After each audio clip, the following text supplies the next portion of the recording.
Hey, hey, it is officially day 10 of the 11 days of cold process Christmas. And today we're going to talk just a little bit about how I know how to do what I do. Because another really common question is, well, how'd you learn how to do this? Or I'd love to learn how to do this, but I have no idea where even to start. So that's what we're going to talk about today. And honestly, if you jump on in my social media or even here on YouTube, I have shared the story of exactly how I got started making soap, like what the catalyst was for me to start making soap, which was my daughter. But past that, like actually learning, it's a lot of research.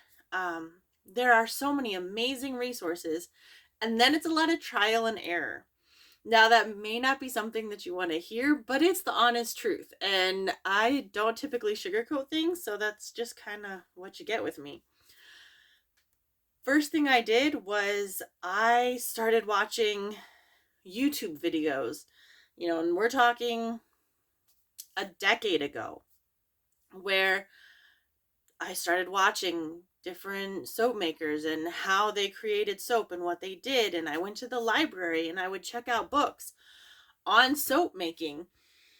And then, I went on to one of my local like community garage sale pages on Facebook and, said I was looking for these kitchen items, which were the items that I could use for soap making because I wasn't ready to put a ton of investment into my soap making um, materials. And that's where I started. Um, I started with a very, very basic soap recipe and I learned how to do it. And from there, I kept researching, kept trying, kept succeeding, kept failing. And then eventually, I got to a soap that I really, really love and I really believe in. And that's the recipe that I use to this day. I tweaked it and tweaked it and tweaked it until I got to exactly what I wanted it to be. And I absolutely love my cold process soap recipe. Different people use different items, and there are so many amazing recipes out there.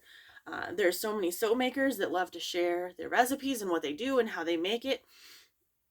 I myself am one of them, but there's so many amazing resources to find out what you love and how you want to make it. And then once you actually start making soap and getting more comfortable with it, then you can start being like, oh, well, I like this oil, but I'm not sure about this one, or this butter, or maybe that one, and start actually tweaking your recipe to make it your own. Or if you find a recipe online and you love it, don't mess with a good thing. Make the soap you love. And that has carried down to everything I make, from the shirts and aprons to the lotion to the bath bombs to the zinc lotions and shaving creams and beard oils and body oils and everything. All of the jams, jellies, spices, everything comes back to research, research, research. Find what you love and then create it. So it's a lot of trial and error. It's a lot of failing. It's a lot of succeeding.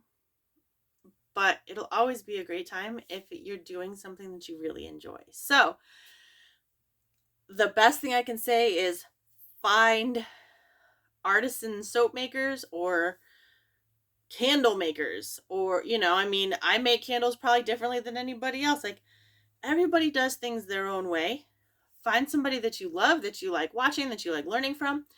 Find books that you find value in, and just dive in and really enjoy the process, because it's a rewarding process. It's so much fun to create something that's a piece of usable art. So that's day 10 of the 11 days of cold process Christmas. And tomorrow we'll wrap it all up just in time for the Christmas Eve and Christmas Day. So thanks for watching. I truly appreciate all the support, and I love sharing this journey with you, and hopefully I'm answering some questions along the way. So until tomorrow, adventure awaits.